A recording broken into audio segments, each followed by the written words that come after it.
Hello students, मैं हूं Vishnu sir और एक बार फिर जबरदस्त स्वागत है आपकी अपनी फेवरेट फिजिक्स की क्लास में, जहां रटना मना है, जहां हम पढ़ने वाले स्पेशल कॉन्सेप्ट बड़े ही शानदार और बड़े ही धांसू तरीके से। तो आ जाइए बड़े जुनून के साथ, अपने दिल में आग लेकर, सक्सेस की चाह लेकर, एक अच्छी परसेंटेज की चाह लेकर साथ में मिलकर चलिए। फिर देखिए किस तरीके से ये सब्जेक्ट जिससे आपको डर लगता है, जिससे आप घबराते हो, जिसके नाम से ही बच्चों के रोंगटे खड़े हो जाते हैं, वो सब्जेक्ट आसान कैसे नहीं बनता है आपके लिए। कैसे आप फिजिक्स को धोबी पहचान नहीं देते, कैसे फिजिक्स का नाम सुनते आपके चेहरे पे स्माइल नहीं आती है, ये सब्जेक्ट कैसे आपके लिए आसान नहीं बनता है। बट उसके लिए उतनी मेहनत जरूरी है, दिल में जोश, मन में आग और साथ ही साथ में अच्छा नंबर और सक्सेस लेने की चाह होनी चाहिए। उसके बाद ये सब्जेक्ट अपने आप बड़ा आसान लगने लगेगा, बड़ा मजा आएगा पढ़ने में। और उसके बाद में आपके हर एग्जाम में ऐसा कोई क्वेश्चन नहीं बचेगा जिसको आप नहीं कर सकते, कभी घबराओगे नहीं, और साथ ही साथ में ऐसा कोई क्वेश्चन नहीं आएगा जिसको आप छोड़ कर आओ। हमेशा पूरा अटेम्प्ट होगा और बड़ी खुशी होगी, एकदम आसान सब्जेक्ट होगा, बड़ा मजा आएगा।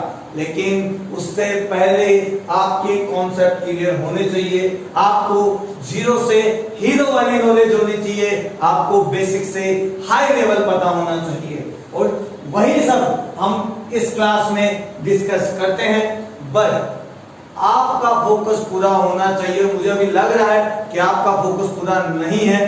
2-3 क्लासों से मैं देख रहा हूं कि स्टूडेंट्स के व्यूज, कमेंट्स, डाउट्स बहुत कम आ रहे हैं। इसका मतलब आपका इंटरेस्ट कम होता जा रहा है या फिर आप घास काटते जा रहे हैं। और इंटरेस्ट वो कम होना या घास काटना एक ही बात क्यों इशारा करता है कि आपके कॉन्सेप्ट क्लियर नहीं है अभी भी, या फिर आप इस सब्जेक्ट से डर रहे हैं और साथ ही साथ इसे रटना चाहते हैं।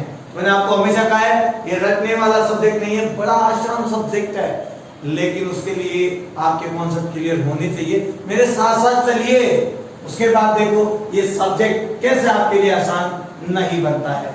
तो स्टूडेंट्स, कल हमने इलेक्ट्रिक करंट के बारे में पढ़ा, करंट डेंसिटी के बारे में पढ़ा, विद्युत धारा और धारा घनत्व के बारे में मैंने आपको बताया था कि इलेक्ट्रिक करंट एक अदिश राशि नहीं है, सदिश राशि नहीं है, प्रतिश राशि है।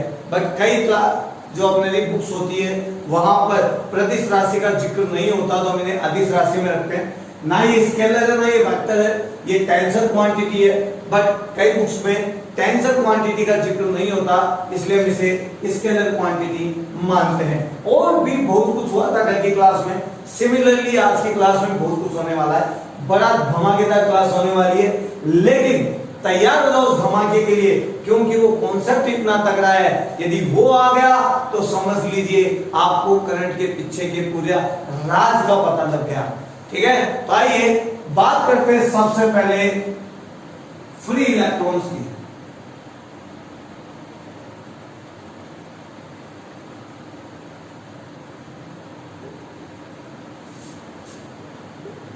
मुक्त इलेक्ट्रॉन, बहुत सारे बच्चों को इसके बारे में कॉन्सेप्ट क्लियर नहीं है, नहीं पता है, कोई बात नहीं, बड़ा आसान सा नाम है, घबराने की जरूरत नहीं है। मुझे भी पहले नहीं पता था, जब तक ये मेरे से आंख मिचोली खेलते थे।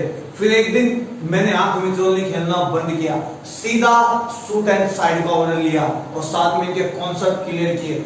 जैसे ही कॉन्सेप्ट क्लियर हुआ, शूट एंड साइड का ऑर्डर पास हुआ, और फिर देखो कितना मजा आया। जैसे फ्री इलेक्ट्रॉन आता, सारा का सारा कॉन्सेप्ट एक झटके में क्लियर। और उसके बाद में कभी कोई टॉपिक जो है उसने मुझे कभी कंफ्यूज किया ही नहीं। सेम आपके साथ होने वाला है। देखिए, हम सबको बताया है कि आप नहीं जानते तो भी अच्छी बात है, और जानते हो तो बड़ी खुशी की बात है। देखो कि किसी भी परमाणु में, एटम में न्यूक्लियस होता है, नाभिक होता है, जहां पर प्रोटॉन और न्यूट्रॉन पड़े रहते हैं। साथ ही साथ में इसके बाहर वाले खाली जगह में, जहां खाली स्पेस होता है, वहां पर इलेक्ट्रॉन चक्कर काटता रहता है, बाहर गोल गोल घूमता रहता है। ठीक है, इलेक्ट्रॉन नेगेटिव चार्ज वाला होता है, प्रोटॉन पॉजिटिव चार्ज का होता है, न्यूट्रॉन जीरो चार्ज होता है, न्यूट्रॉन के ऊपर कोई चार्ज नहीं होता।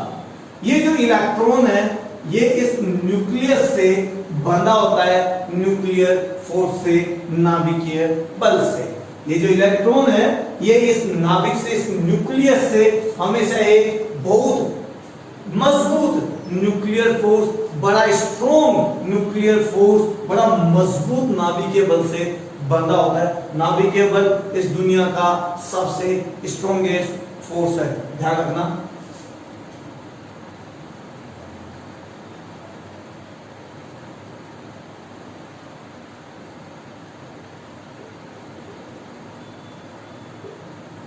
सबसे मजबूत बल, मजबूत यानी शक्तिशाली,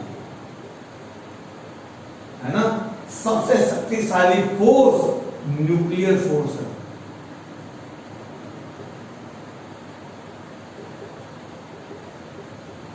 नाभिकीय बल, चलो कोई बात नहीं, शक्तिशाली है तो हम कौन से शक्तिशाली नहीं है, हम भी तो बॉर्नवीटा और हॉर्लिक्स पिए हुए हैं, तो शरीर में बड़ी ताकत है, तो आजमा के देखते हैं। तो देखो यहाँ पर ये इलेक्ट्रॉन जब चक्कर काट रहे होते हैं तो सारे ऑर्बिट्स में सारी कक्षाएं इनकी फिलअप रहती है, पूरी तरह से भरी हुई रहती है, लेकिन सबसे बाहर वाली कक्षा आउटर ऑर्बिट, बाह्यतम कक्षा जो रहती है, जिसे हम बोलते हैं वैलेंसी के लिए काम आती है, जो ये समझ लीजिए आप संयोजकता कोष भी बोल सकते हैं इसको, संयोजकता वैलेंसी के लिए, है ना। जो इलेक्ट्रॉन वैलेंस में काम आते हैं, कोवैलेंट बॉन्ड बनाते हैं, उपसहसंयोजक बनाते हैं, वो वाला ऑर्बिट सबसे बाह्यतम कक्षा बोल दीजिए आउटर ऑर्बिट। सबसे लास्ट वाला जो ऑर्बिट रहेगा वो इलेक्ट्रॉन जो उसमें रहेंगे, वो इलेक्ट्रॉन हमेशा स्ट्रॉन्गेस्ट फोर्स से नहीं बंधे होते, वो इलेक्ट्रॉन सबसे लो फोर्स, वेरी लेस फोर्स कह सकते हैं, बहुत कम फोर्स से बंधे होते हैं। इस न्यूक्लियस के, इस ऑर्बिट के जितना पास ये पड़ोस के ऑर्बिट रहेंगे, इस न्यूक्लियस के पास में जितनी कक्षाएं रहेंगी इस नाभिक के पास में, वहां पर स्ट्रॉन्गेस्ट, बड़ा शक्तिशाली न्यूक्लियर फोर्स काम करेगा वहां पर। बट सबसे बाह्यतम कोष, सबसे बाह्य कोष, सबसे बाह्य कक्षा आउटर ऑर्बिट, सबसे लास्ट वाला कह सकता हूं, जहां के इलेक्ट्रॉन कोवैलेंट बॉन्ड बनाते हैं, उपसहसंयोजक बंध बनाते हैं, वो वाली कक्षा में उपस्थित इलेक्ट्रॉनों पर नाभिकीय बल, न्यूक्लियर फोर्स बहुत कम लगता है, उतना मजबूत नहीं होता, बट लगता है, कम होता है बट लगता है। अब वहां हम हमारा बॉर्नवीटा वाला दिमाग यूज करेंगे, हॉर्लिक्स वाली ताकत यूज करेंगे। कैसे देखो, इस इलेक्ट्रॉन को मैं एनर्जी दे दूं, इसको मैं उठाकर क्या दे दूं, एनर्जी दे दूं। ये तो मैंने इसको दे दी है एनर्जी, इसको मैंने ऊर्जा दे दी है। तो जैसे ही मैंने इसको ऊर्जा दी, ये जो इलेक्ट्रॉन है यहां से बंधा हुआ था, इसने ये बॉन्ड तोड़ दिया है। जैसे ही मैं एनर्जी देता हूं, एनर्जी देने के बाद इतनी इनफ एनर्जी दे दूं, इतनी पर्याप्त ऊर्जा में इसको दे दूं कि ये इस बंध को तोड़कर बाहर आ जाए, परमाणु से बाहर निकल जाए, तो यहां पर आ जाएगा इलेक्ट्रॉन। वो ऊर्जा को मैं आयनन ऊर्जा बोलता हूं, लेकिन आयनाइजेशन एनर्जी बोलता हूं, लेकिन इसके बारे में हम बाद में बात करेंगे। तो अभी तो बस मैं इतना कहना चाह रहा हूं कि इलेक्ट्रॉन पर जो फोर्स लग रहा है वो बहुत कम है। जब इलेक्ट्रॉन को इतनी एनर्जी दे दी जाए कि ये इस फोर्स को तोड़ सके, तो एनर्जी देते ही ये इलेक्ट्रॉन बेचारा जो गोल गोल चक्कर काट रहा था, बार बार घूम रहा था, जो थक चुका था अपनी इस अधूरी जिंदगी से, जिसका कुछ समझ में ही नहीं आ रहा था कि ये इधर आएगा या उपसहसंयोजक बंध कोवैलेंट बॉन्ड बनाने के लिए किसी दूसरे इलेक्ट्रॉन के पास गिड़गिड़ाना पड़ेगा कि भाई मुझे भी कुछ दे दे, थोड़ा साथ दे मेरा, ठीक है, साथ निभाना, साथ निभा मेरा, ताकि मैं भी अपने जो इस ऑर्बिट में जो ऑक्टेंट है, अष्टक, उसे पूरा कर सकूं, अपना स्थायित्व, अपनी स्टेबिलिटी प्राप्त कर सकूं, स्टेबिलिटी मेरे अंदर भी आ जाए। तो ये पड़ोसियों से भीख मांगता रहता है, बेटा अरे कोई तो दे दो मुझे, मेरा साथ तो निभा दो, मेरे साथ ही हो, अरे मेरे घर के, अरे मेरे एक ही पदार्थ के अणुओं के इलेक्ट्रॉन्स आ जाओ, अब तो कम से कम मेरा सपोर्ट कर दो। लेकिन इसका फिर भी बहुत पड़ोस वाले जो होते हैं वो सपोर्ट करते हैं, जरूरत पड़ने पर इतने इलेक्ट्रॉन देते हैं जरूरत पड़ने पर इसके इलेक्ट्रॉन भी ले लेते हैं। बेचारा दूसरों के सारे अपनी जिंदगी काट रहा होता है और यहाँ पर गोल गोल चक्कर लगा रहा होता है, तो उस समय हम आते हैं इसकी हेल्प करने के लिए, हम इसको एनर्जी देते हैं और जैसे ही हम इसको एनर्जी देते तो फिर ये इलेक्ट्रॉन खुश हो जाता है और अपना ये जो बंध है, न्यूक्लियर फोर्स से बंधा हुआ जो बॉन्ड है, नाभिक के बल से बंधा हुआ ये जो बंध है, इसे तोड़ देता है कि जा, नहीं करना तेरा काम, आज के बाद न्यूक्लियर फोर्स की क्या औकात जो मेरे को गोल गोल घुमाने को मजबूर कर सके। और उसके बाद इलेक्ट्रॉन यहां से न्यूक्लियर फोर्स से बॉन्ड तोड़कर इस ऑर्बिट से बाहर आ जाता है, एटम से बाहर आ जाता है और कंडक्टर के चालक के सरफेस पर फ्रीली घूमता रहता है, फ्रीली मूव करता रहता है। इन इलेक्ट्रॉन्स को हम बोलते हैं फ्री इलेक्ट्रॉन।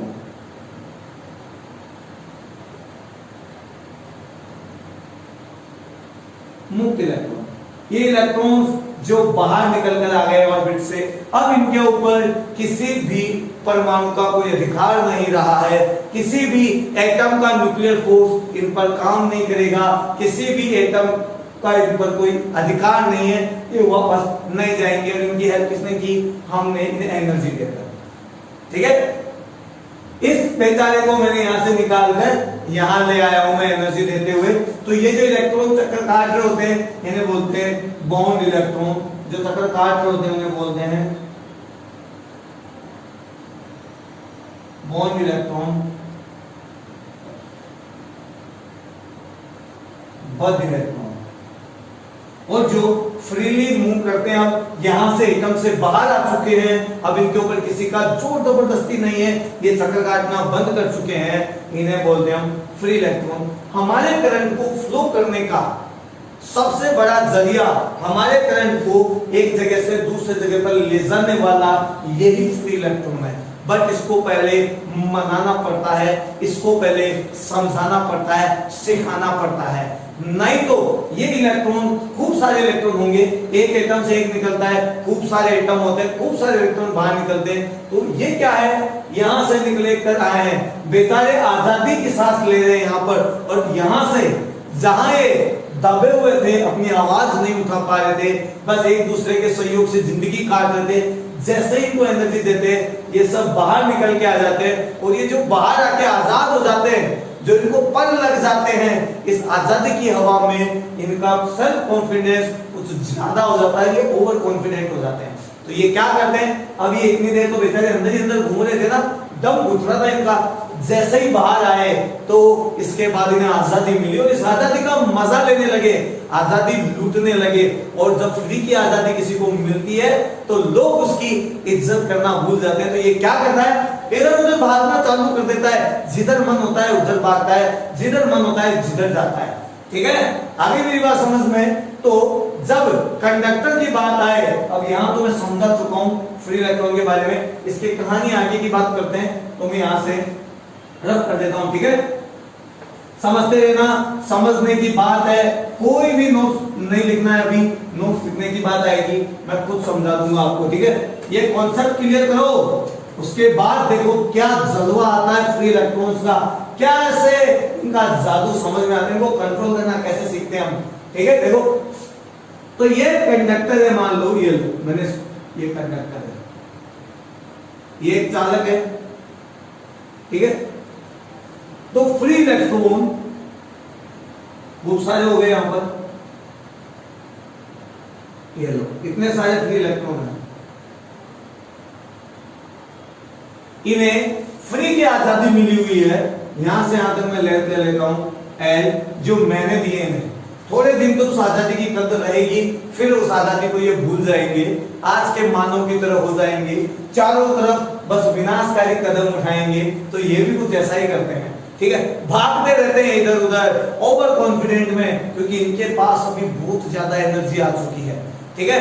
इनको वो अपने पुराने दिन, जो ये गोल गोल चक्कर काट रहे थे ना, वो पुराने दिन ये भूल गए। अब ये अपने आप को खुद राजा समझने लग गए, शहंशाह समझने लग गए, और ये क्या करते हैं, इधर उधर भागते रहते हैं, भगदड़ मचाते रहते हैं, जैसे मेले में लगती है किसी मेले में लोग कभी भी सीधे और स्ट्रेट पाथ पर डिसिप्लिन मैनर में नहीं चलते। ऐसा नहीं है कि सब लाइन बनाकर जा रहे हो, सब इधर उधर, कोई किधर भाग रहा है, कोई किधर भाग रहा है, कोई किससे टकरा रहा है, बस यही भगदड़ मचाते हुए रखते हैं। तो ये इलेक्ट्रॉन भी आजाद है और आजाद देश के नागरिक होने के खातिर ये भी इधर उधर भागते रहते हैं। और जब ये इधर उधर भागते हैं तो आपस में टकराते हैं। इसका डायरेक्शन इधर है, इसका इधर है, इसका इधर है। अपनी पसंद के हिसाब से मैं इसमें डायरेक्शन डाल देता हूं, ठीक है, कोई स्पेसिफिक डायरेक्शन नहीं है, ठीक है। तो ये यादृच्छिक गति करते हैं।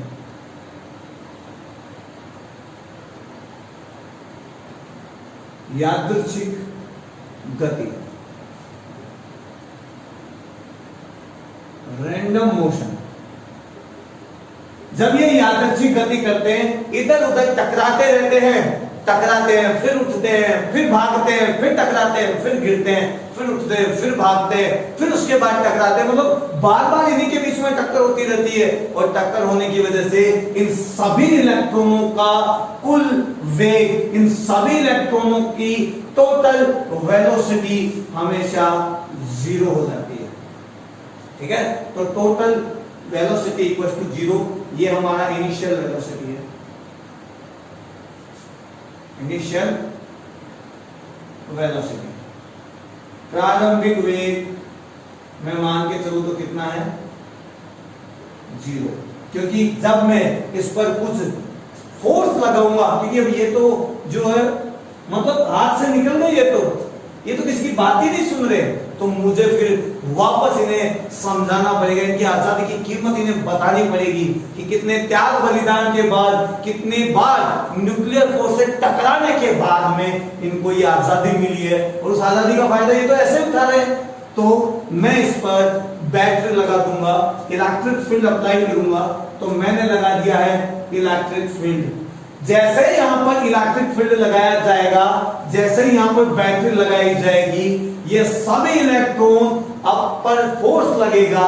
फोर्स लगने के बाद में इन इलेक्ट्रॉनों को अपनी कीमत समझ में आएगी और ये सभी इलेक्ट्रॉन इधर उधर भागने की बजाय, मैं एक और डायग्राम बना के दे देता हूं आपको, सुनो।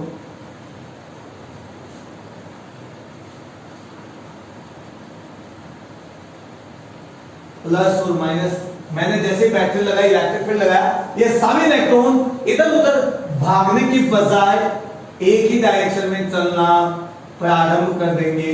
एक निश्चित वेग से, यूनिफॉर्म मोशन, एक कांस्टेंट वेलोसिटी से एक ही डायरेक्शन में ये मूव करेंगे। किधर से किधर मूव करेंगे, माइनस से प्लस की ओर, क्योंकि अब इनके ऊपर इलेक्ट्रिक फील्ड आ गया है, ठीक है। भगदड़ मच रही है मेले के अंदर और फिर उसके बाद पुलिस आ जाती है। जैसे भेड़ का ग्रुप इधर उधर भाग रहा होता है और गडरिया जो भेड़ चलाने वाला होता है वो लकड़ी लेके एक जगह खड़ा हो जाए, मेले में पुलिस यदि लकड़ी लेके एक जगह खड़ी हो जाए तो सारे आदमी समझ जाते हैं कि आजादी का नाजायज फायदा नहीं उठाना है और फिर सभी डिसिप्लिन मैनर में एक के बाद एक मूव करना चालू कर देते, जैसे आर्मी चल रही हो। एक डिसिप्लिन मैनर में, एक बहुत समझे हुए रास्ते पर एक कांस्टेंट स्पीड से, एक यूनिफॉर्म मोशन में आराम से चलते रहते हैं, ठीक है।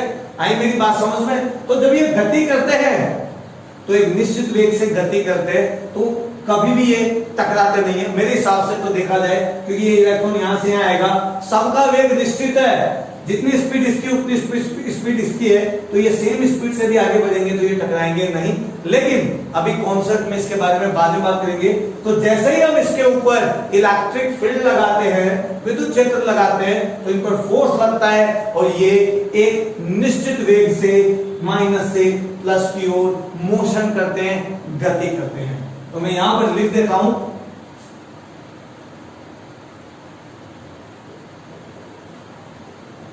विद्युत क्षेत्र के प्रभाव में मुक्त इलेक्ट्रॉनों द्वारा प्राप्त अधिकतम वेग को अपवहन वेग कहते हैं। Maximum velocity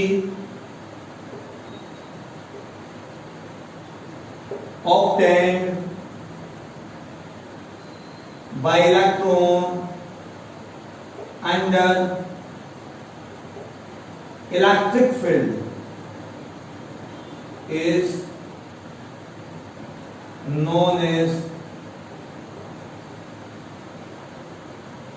drift velocity। जिस वेलोसिटी से ये मूव करते हैं इलेक्ट्रिक फील्ड में, फ्री इलेक्ट्रॉन जिस वेलोसिटी से इलेक्ट्रिक फील्ड में मूव करते हैं, गति करते हैं, उस अधिकतम वेग को हम अपवन वेग या ड्रिफ्ट वेलोसिटी कहते हैं। तो मैक्सिमम वेलोसिटी इन इलेक्ट्रॉनों की, अधिकतम वेग इन इलेक्ट्रॉनों का जो ये विद्युत क्षेत्र में इलेक्ट्रिक फील्ड में प्राप्त करते हैं, उसे कहते हैं हम ड्रिफ्ट वेलोसिटी। आगे मेरी बात आपको ढंग से समझ में, मेरे हिसाब से आपको समझ में आ गई होगी। ठीक है, देखो ये इलेक्ट्रॉन पहले टकराकर इधर उधर भाग रहे थे, टोटल वेलोसिटी हम 0 मान रहे थे। अब टकरा, मान लो एक बार ये सब टकरा गए, गिर गए सबके सब इलेक्ट्रॉन, अब वापस उठने लगे, उससे पहले मैंने लगा दिया इलेक्ट्रिक फील्ड, तो सब गिर गए। सपोज करो तो इनिशियल वेलोसिटी, प्रारंभिक वेग हो गया 0। अब जैसे ही मैंने इलेक्ट्रिक फील्ड लगाया, इनको समझ में आ गया कि अब इधर उधर नहीं भागना है, ऊपर यहाँ पर हमारे ऊपर फोर्स लग गया है, तो ये एक डायरेक्शन में एक स्पेसिफिक वेलोसिटी, एक निश्चित वेग से गति करने लगते हैं, और उस गति करने वाले जो निश्चित वेग है, मैक्सिमम वेलोसिटी, अधिकतम वेग है, उसे हम अपवन वेग कहते हैं।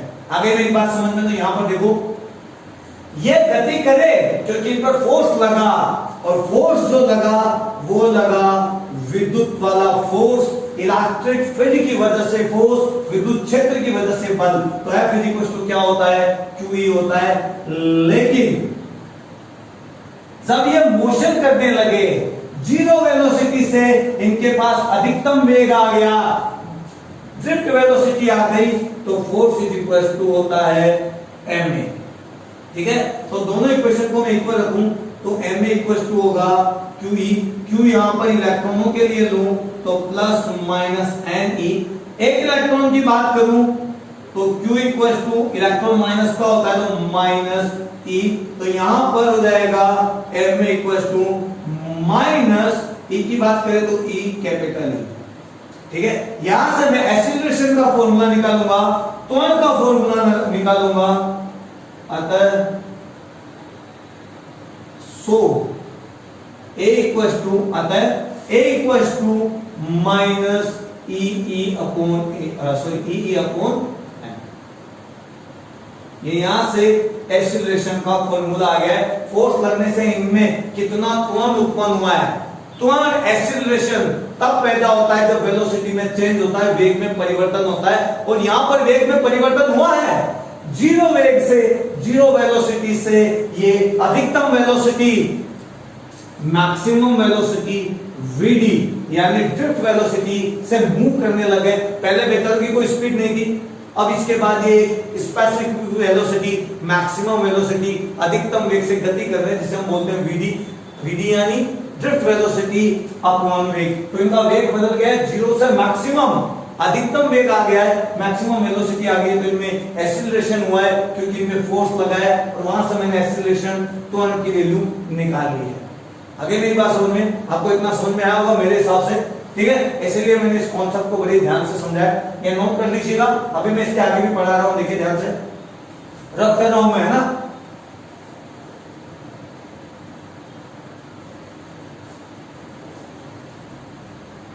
इसके आगे की बात करते हैं।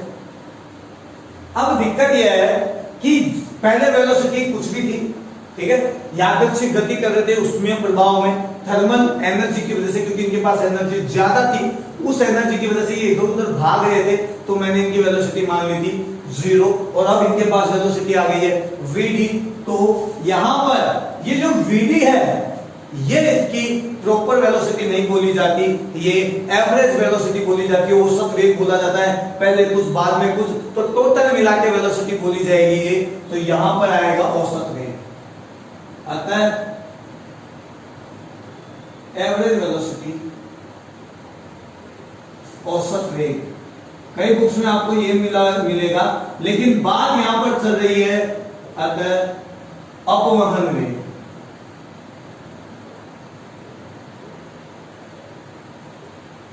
ड्रिफ्ट वेलोसिटी, क्योंकि यहाँ पे दो कंडीशन आ गई है, बैटरी लगाने से पहले और बैटरी लगाने के बाद में, तो हमें यहाँ पर एवरेज वेलोसिटी निकालनी पड़ेगी। और देखिए यहाँ पर न्यूटन की इक्वेशन है, Newton equation of motion, Newton के गति के समीकरण है, वहां से मैं फॉर्मूला लूं v u + at। समझ गए होंगे, आपको पता लग गया होगा। तो यहाँ पर ये मैं इनका एवरेज निकाल लेता हूँ, औसत निकाल लेता हूँ। ये जो साइन लगाए मैंने, ये इनका एवरेज औसत निकालने के लिए लगाए। बात ड्रिफ्ट वेलोसिटी की आ रही है, क्योंकि मुझे पता है अंदर से पहले 0 था, बाद में अधिकतम था, लेकिन हमें लीगल प्रोसेस फॉलो करनी होती है, कुछ कानूनी दांवपेच के हिसाब से हमें कार्य करना होता है। तो कानून के हिसाब से ये औसत वेग कहलाएगा, ठीक है। तो कई जगह आपको डेफिनेशन भी मिलेगी कि विद्युत क्षेत्र लगाने से पहले और विद्युत क्षेत्र लगाने के बाद जो औसत वेग आता है उसको अपवहन वेग कहते हैं। ये भी आप समझ लीजिएगा। इलेक्ट्रिक फील्ड लगाने से पहले और इलेक्ट्रिक फील्ड लगाने के बाद इलेक्ट्रॉनों का जो एवरेज वेलोसिटी आया है, औसत वेग आया है, उस औसत वेग को, एवरेज वेलोसिटी को ड्रिफ्ट वेलोसिटी कहते हैं। मैंने पहले डेफिनेशन लिखाई, वो आसान वर्ड थी, लेकिन कई बुक में बड़े इजी तरीके की बजाय घुमा कर देते हैं और कंफ्यूज हो जाते हैं। तो एक ही बात है, समझ गए। इलेक्ट्रिक फील्ड लगाने से पहले, इलेक्ट्रिक फील्ड लगाने के बाद में जो दोनों कंडीशन में इलेक्ट्रॉनों की जो एवरेज वेलोसिटी निकल के आती है, औसत वेग निकल के आता है, उसको हम अपवहन वेग कहते हैं। बट मेरी नजर में तो ये पहले बेकार थे, इनकी वेलोसिटी 0 थी, इसलिए अच्छी डेफिनेशन हुई कि इलेक्ट्रिक फील्ड लगाते ही मैक्सिमम वेलोसिटी जो आती है, अधिकतम वेग जो आ जाता है, वही कहलाता है अपवहन वेग। आगे बात करते हैं, यहां पर एवरेज वेलोसिटी के लिए निकाल लिया मैंने। अधिकतम वेग की बात की जाए, ये जो v है ये बाद का वेग है, इलेक्ट्रिक फील्ड लगाने की बाद की वेलोसिटी है। फाइनल वेलोसिटी अंतिम वेग, और फाइनल वेलोसिटी है vd। इनिशियल वेलोसिटी 0 प्रारंभिक वेग, जिसको मैंने आपको पहले बताया था यहाँ पर, प्लस एक की बात करें, ये रहा यहाँ पर माइनस TE/m। T तब तक का वेलोसिटी रहेगा जब तक इलेक्ट्रॉन वापस ना रुक जाए समय, और समय में लिख देता हूं यहाँ पर टाउ, उसके बारे में बाद में बात करेंगे। तो vd की वैल्यू हो जाएगी माइनस TE/m। ये हो गया। यहां पर वैल्यू माइनस की है, जो कि इलेक्ट्रॉनों के माइनस होने के बारे में इशारा करती है कि इलेक्ट्रॉन नेगेटिव चार्ज होते हैं। तो मैं यहां पर मोड लगा देता हूं, और मोड लगाने से ये हो जाएगा TE/m। ये टाइम पीरियड है, ये वो टाइम पीरियड है जब तक इलेक्ट्रॉनों की वेलोसिटी मैक्सिमम रहती है। और इलेक्ट्रॉनों की वेलोसिटी मैक्सिमम तब तक रहेगी जब तक कि दोबारा टक्कर ना हो जाए। भाई मैं इलेक्ट्रॉन हूं, मैं यहाँ 0 स्पीड हूं, फिर मैंने भागना चालू किया, मैक्सिमम वेलोसिटी है, और अब जाके वापस टकरा गया, तो वापस वेलोसिटी कितनी हो गई? 0। तो एक बार टकराने के बाद से दोबारा टकरा जाऊं, तब तक मेरी वेलोसिटी, मेरा वेग क्या रहेगा? अधिकतम रहेगा। तो दो टक्कर के बीच में जब तक दो टक्कर नहीं होती है, तब तक जितनी वेलोसिटी अधिकतम रहेगी, जितना दो टक्करों के बीच में टाइम लगेगा, जब तक वेलोसिटी मैक्सिमम रहेगी, वेग अधिकतम रहेगा, उस टाइम पीरियड में, दो टक्करों के बीच का जो टाइम पीरियड रहेगा वो होगा टाउ। ठीक है, ये वो टाउ है, वो टाइम है, मैं यहां पे लिख देता हूं, ये वो टाइम है जब तक कि एक टक्कर के बाद दूसरी टक्कर ना हो जाए। और इन्हीं दो टक्करों के बीच में, इन्हीं दो कोलिजन के बीच में हमेशा मेरी वेलोसिटी क्या रहेगी? मैक्सिमम रहेगी, क्योंकि मेरा नाम क्या है? इलेक्ट्रॉन। तो यहां पर बात करते हैं, देन टाउ की बात की जाए तो टाउ को कहते हैं हम relaxation time.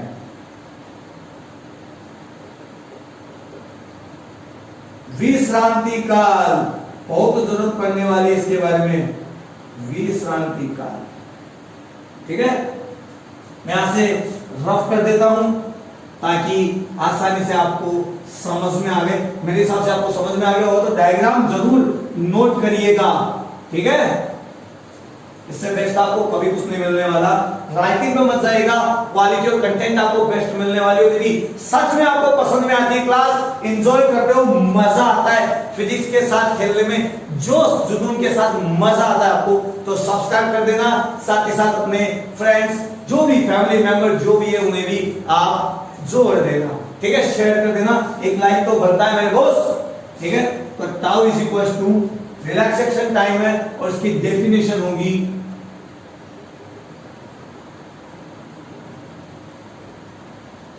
between two successive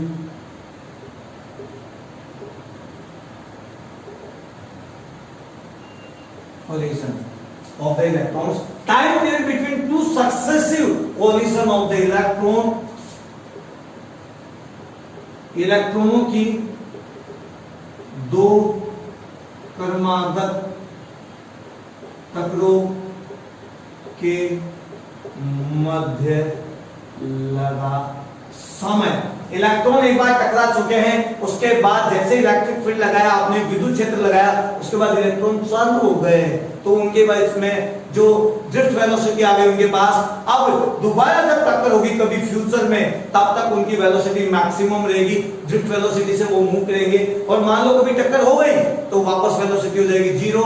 तो आज की टक्कर और जमाने के बाद फ्यूचर की टक्कर के बीच में लगा समय क्या कहलाता है? हमेशा रिलैक्सेशन टाइम या विश्रांति काल कहलाता है, जब तक वेलोसिटी मैक्सिमम रहती है। ठीक है, आगे मेरी बात समझ में, इसके बारे में एग्जाम में बहुत बार पूछा गया है और ये मोस्ट इंपोर्टेंट टॉपिक भी है। तो आपको ड्रिफ्ट वेलोसिटी समझ में आ गई। वेलोसिटी एक तरह का वेग ही है, तो मुझे आपको इसके बारे में बताने की जरूरत नहीं है, लेकिन फिर भी कभी जरूरत पड़ जाए तो मैं आपको बता देता हूं। ये वेक्टर क्वांटिटी है,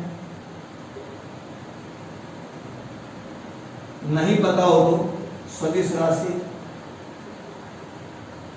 वेग किसी का भी हो, वेलोसिटी किसी की भी हो, यूनिट हमेशा मीटर पर सेकेंड ही रहने वाली है।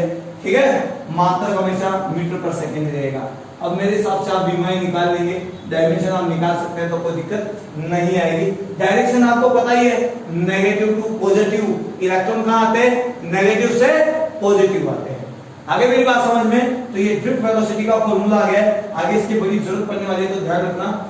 ठीक है, आइए इसी के साथ इसी का एक जुड़वा भाई, उसी की भी बात करते हैं, बहुत जरूरी है ये। ठीक है, मैं रब कर रहा हूं।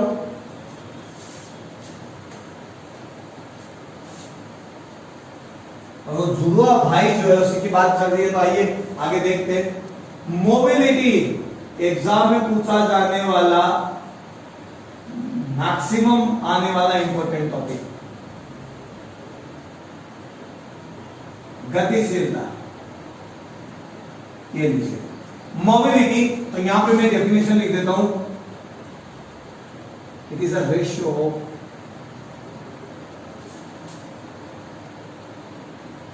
Drift velocity to electric field. अपवहन वेग तथा विद्युत क्षेत्र के अनुपात को गतिशीलता कहते हैं। गतिशीलता कहते हैं मोबिलिटी, गतिशीलता। It is the ratio of drift velocity to electric field. तो मैं यहां पर लिख सकता हूं मोबिलिटी